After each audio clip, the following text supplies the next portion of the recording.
sebenarnya kita ini untuk Allah atau tidak sebenarnya. Tapi saya pikir-pikir kalau kita masih bertanya seperti itu berarti kita termasuk orang-orang yang benar. Lah kenapa? Karena orang yang benar tuh senantiasa harap-harap cemas, gitu kan ya. Harap-harap cemas, kita ini sholat diterima atau tidak. Tapi kita tetap mau sholat yang dengan yang terbaik. Karena kalau ada orang yang sudah nggak punya pertanyaan lagi, berarti dia sudah merasa suci.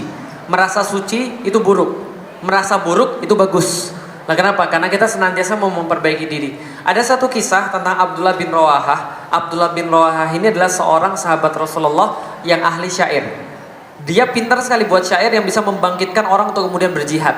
Maka dia adalah seorang orang yang biasa memprovokasi pada sahabat untuk memprovokasi keimanan gitu ya. Sebelum pergi jihad. Itu kata-katanya mantap luar biasa. Jadi kapanpun para sahabat berjihad itu selalu diprovokasi oleh Abdullah bin Rawahah, senantiasa disemangati oleh Abdullah bin Rawahah sebelum pergi jihad. Nah, ceritanya ketika perang Mu'tah, bukan Mut'ah ya, Mu'tah. Jadi ketika perang Mu'tah itu Rasulullah Shallallahu Alaihi Wasallam bersabda begini, nanti panglimanya adalah Zaid bin Harithah. Kalau Zaid bin Harithah wafat, maka gantikanlah dengan Ja'far bin Abu Thalib. Kalau Ja'far bin Abu Thalib wafat, maka gantikanlah dengan Abdullah bin Rawahah. Nah, maka sahabat-sahabat itu semua sudah tahu. Lah kenapa 3 orang ini besok syahid, gitu kan ya? Nah, 3 orang ini besok syahid. Lah kenapa? Karena Rasul sudah ngomong. Lah kalau nanti Zaid gugur digantikan oleh Ja'far. Kalau Ja'far gugur digantikan oleh Abdullah bin Rawahah. Itu para sahabat Masya Allah berebut jadi pasukannya Zaid bin Harithah. Lah kenapa? Pengen wafat duluan. Itu kalau para sahabat begitu, berebut paling wafat. Siapa yang pengen wafat duluan menghadap Allah Subhanahu wa taala. Yang kedua adalah yang paling cepat penuh adalah pasukannya Ja'far bin Abu Thalib. Besoknya benar. Ja'far meninggal, Zaid meninggal, lalu kemudian diambil Ja'far, kepemimpinan itu Ja'far meninggal. Ketika Ja'far meninggal, Abdullah bin Rawahah itu ketika melihat bendera la ilaha illallah Muhammad Rasulullah yang penanda pasukan paling depan atau penanda pemimpin itu jatuh ke tanah, diambil itu kemudian benderanya, pas mau maju dia agak sedikit dredeg gitu loh. Tahu dredeg? Terpaku kakinya, nggak bisa maju. Lah kenapa nggak bisa maju? Karena kalau dia maju kan syahid, dia pasti mati. Ketika kakinya nggak bisa maju itu dikisahkan dalam sirah itu dia membuat syair yang terakhir. Masya Allah, syair terakhir ditujukan untuk dirinya sendiri. Apa yang dia teriakkan dalam bahasa Indonesia? Wahai Abdullah, kenapa saya lihat kamu benci dengan seruan surga? Padahal dulunya kamu adalah sperma yang tertumpah di kasur saja. Kalau kamu tidak mau maju ke depan, saya akan seret kakimu ke depan dan untuk menyongsong syahid. Langsung kakinya bisa digerakkan. Setelah digerakkan, dia kemudian syahid di medan perang ketika di perang Mu'tah. Lalu kemudian kepemimpinan diambil oleh Khalid bin Walid dan pasukan Mu'tah itu kemudian berhasil dikalahkan oleh pasukan kaum muslimin. Nah, jadi ini kemudian yang bisa kita lihat ketika Abdullah bin Rawahah kerjanya adalah menyemangati para pasukan untuk berperang, tapi ketika dia sendiri kemudian mau untuk berperang, ternyata kakinya dredeg. Nah, dikatakan oleh Rasulullah ketika di Madinah, sahabat kalian 3 sudah wafat. Yang Zaid bin Harithah Allah masukkan ke dalam surga. Yang Ja'far bin Abu Thalib 2 tangannya yang putus digantikan oleh Allah dengan sayap. Sehingga kalau antum lihat di Turki ada pedangnya judulnya Ja'far At-Tayyar. Jadi Ja'far yang seperti burung karena dia sudah punya sayap ketika di surga Allah. Nah, jadi itu digantikan dengan sayap. Lalu kemudian Rasul bilang, sedangkan sahabat kalian yang ketiga, itu Rasul diam. Para sahabat bilang, ini ada yang gak enak nih, kenapa Rasul diam ini? Lah kenapa teman kita yang satu itu?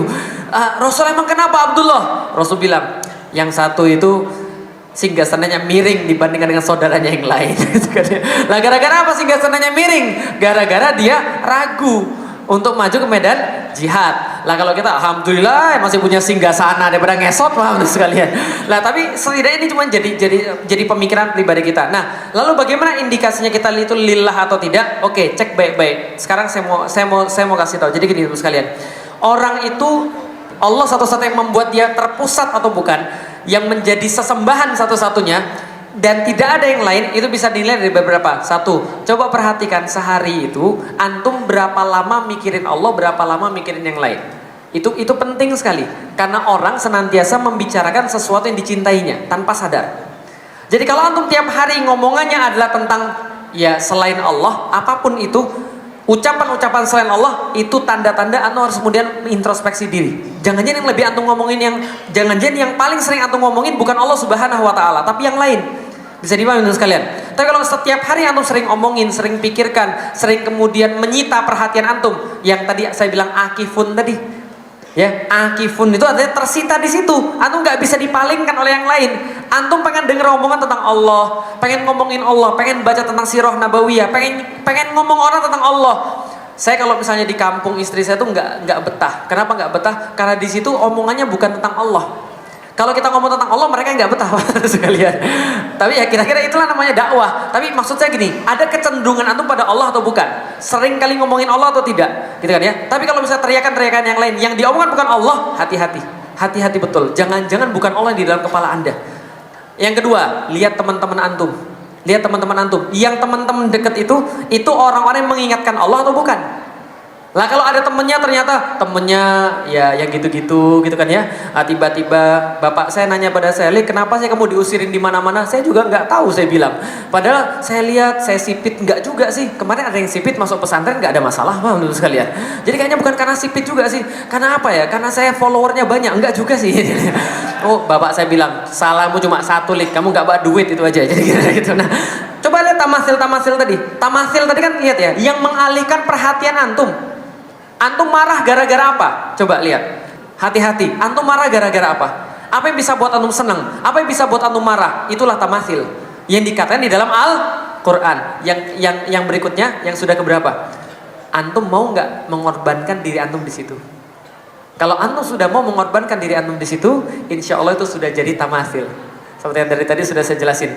Bisa dipahami teman-teman sekalian? Nah, jadi inilah kemudian tentang masalah tadi ya, ketika pertanyaannya, apakah kita ini adalah orang-orang yang karena Allah Subhanahu wa taala? Ya, kita berharap dan kita berusaha. Mudah-mudahan Allah mengizinkan kita ketika kita mati, benar-benar kita mati sebagai orang-orang yang teguh pada agama kita, insya Allah. Amin.